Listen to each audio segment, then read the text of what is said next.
Hello student, कल हमने पढ़ा था मुख्य कार्यपालिका। आज हम जिक्र करेंगे, कल हमने ओवरऑल पूरे विश्व में जो कार्यपालिका के लिए जो प्रणाली अपनाई जाती है उसके बारे में जिक्र किया था। किंतु आज हम जिक्र करेंगे जो भारत की कार्यपालिका है, भारत में किस तरीके की कार्यपालिका पाई जाती है। तो 12th क्लास का आज चैप्टर 2, ठीक है, और इसमें हमारा मुख्य बिंदु रहेगा भारत में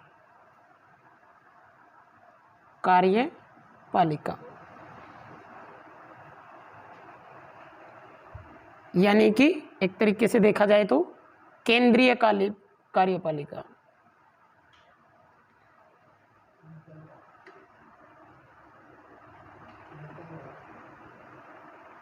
ध्यान से सुनेंगे सभी बच्चे।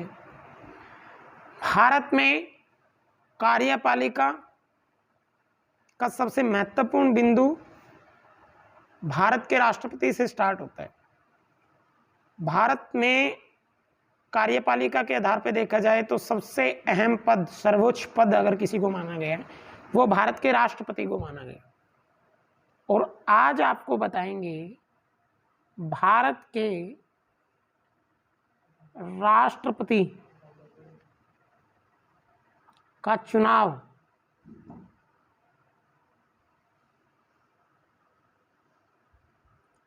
कैसे होता है या इसका निर्वाचन कैसे होता है। सबसे पहले किसी भी उम्मीदवार की योग्यताएं देखी जाती हैं, क्या क्या योग्यताएं उस व्यक्ति में होनी चाहिए कि वो भारत का राष्ट्रपति बन सकता है। भारतीय संविधान के अंतर्गत भारतीय संघ की समस्त कार्यपालिका शक्तियां राष्ट्रपति को दी गई हैं, यानी कि औपचारिक रूप से देखा जाए भारत की जितनी भी संघ की जितनी भी शक्तियां हैं कार्यपालिका की, वो सारी राष्ट्रपति के पास होती हैं। हमने आपको बताया था कि कार्यपालिका दो प्रकार की होती है, एक नामात्र कार्यपालिका और एक वास्तविक कार्यपालिका। तो राष्ट्रपति कहीं ना कहीं यहाँ पर नामात्र कार्यपालिका का भाग बनता हुआ नजर आ रहा है। भारतीय संविधान के अनुच्छेद 52 के अधीन भारतीय राज्य संगठन में राष्ट्रपति का पद निश्चित किया गया है। वह राज्य का अध्यक्ष और भारत का समस्त शासन उसी के नाम पर चलता है। वह देश का सर्वोच्च अधिकारी तथा भारत का प्रथम नागरिक भी कहलाता है। देखिए कितनी महत्वपूर्ण बात राष्ट्रपति के बारे में यहाँ पे बताई गई है। हो सकता है आपको इसके बारे में पहले ना बताया गया हो, लेकिन एक चीज़ आपको दोहरा दें, भारत का जो वीवीआईपी कैटेगरी का सबसे सर्वोच्च व्यक्ति है वो राष्ट्रपति है। इसके बाद इसकी योग्यताओं के बारे में देखेंगे कि अगर कोई व्यक्ति भारत का राष्ट्रपति बनना चाहता है तो उसमें उसकी क्वालिफिकेशंस क्या क्या होनी चाहिए। वह केवल वही व्यक्ति राष्ट्रपति पद के लिए चुनाव लड़ सकता है जो भारत का नागरिक हो। सबसे पहला पॉइंट बेटा, भारत का नागरिक होना अति आवश्यक है राष्ट्रपति के लिए।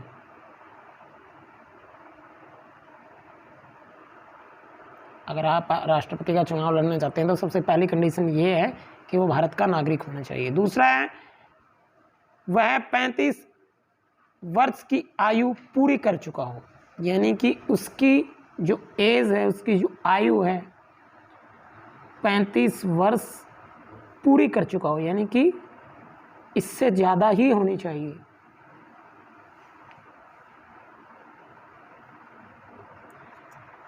तीसरी योग्यता, वह सभी योग्यताएं रखता हो जो संसद का सदस्य बनने के लिए आवश्यक होती हैं, यानी कि जो एमपी मेंबर ऑफ पार्लियामेंट की जो क्वालिफिकेशंस होनी चाहिए, जो योग्यताएं होनी चाहिए, वो सारी योग्यताएं भी उसमें सम्मिलित हों, यानी कि वह वो सारी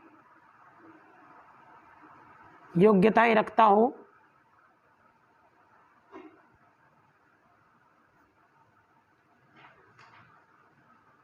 जो एक संसद का सदस्य बनने हेतु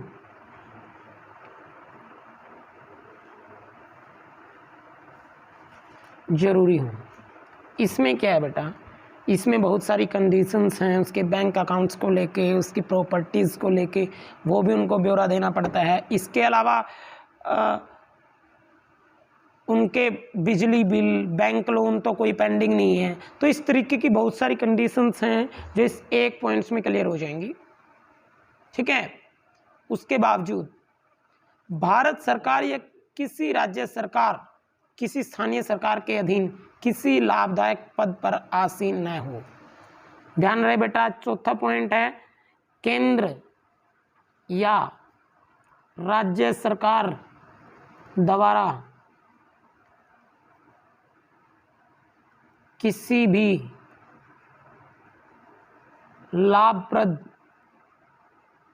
पद पे ना हो, किसी गवर्नमेंट जॉब पे ना हो, कोई ऑफिसर ना हो, या किसी भी तरीके से ऐसे पद पे ना हो जो राज्य या केंद्र सरकार द्वारा नियुक्त किया गया हो, या ऐसा कुछ हो, ठीक है। जैसे राज्य सरकार में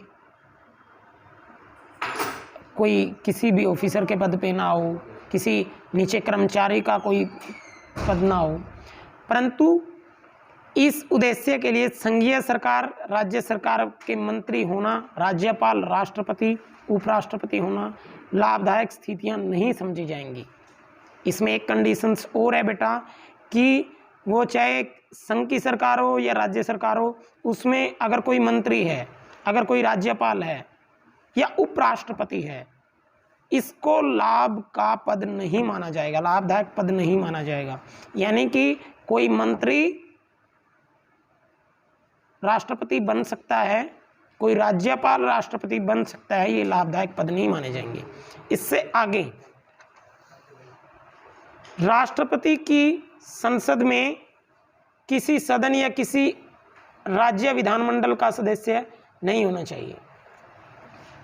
राष्ट्रपति को संसद के किसी सदन या किसी भी राज्य विधानमंडल का सदस्य नहीं होना चाहिए। ये पॉइंट में बताया गया है कि वो ना तो राज्यसभा सदस्य होना चाहिए, ना संसद का सदस्य होना चाहिए, विधानमंडल विधानसभा का सदस्य नहीं होना चाहिए, यानी कि किसी भी तरीके से कानून बनाने वाली किसी भी समिति का सदस्य नहीं होना चाहिए।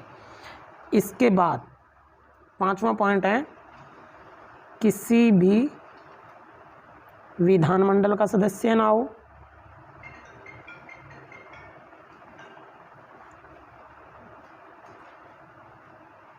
संसद का सदस्य ना हो,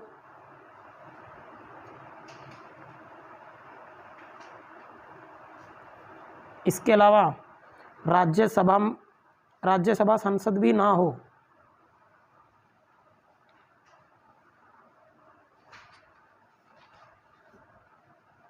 ठीक है बेटा, 5 पॉइंट हो गए। लास्ट पॉइंट है कि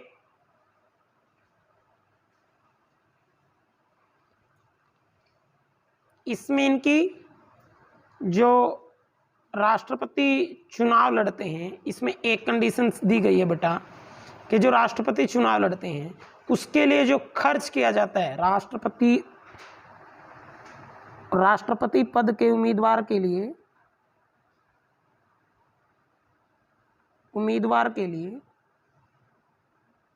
जैसे एमएलए एमपी जो होते हैं, इनकी एक खर्च की लिमिट होती है कि एक इलेक्शंस में ये इतना तक रुपए खर्च कर सकते हैं। इसी आधार पे 5 जून 1997 में एक डिसीजन लिया गया, एक अध्यादेश सरकार लेके आई कि जो राष्ट्रपति के चुनाव हैं उस चुनाव में जो भी कैंडिडेट होंगे, पर कैंडिडेट जो जमानत राशि 2500 थी उससे बढ़ाकर 15,000 कर दी गई है।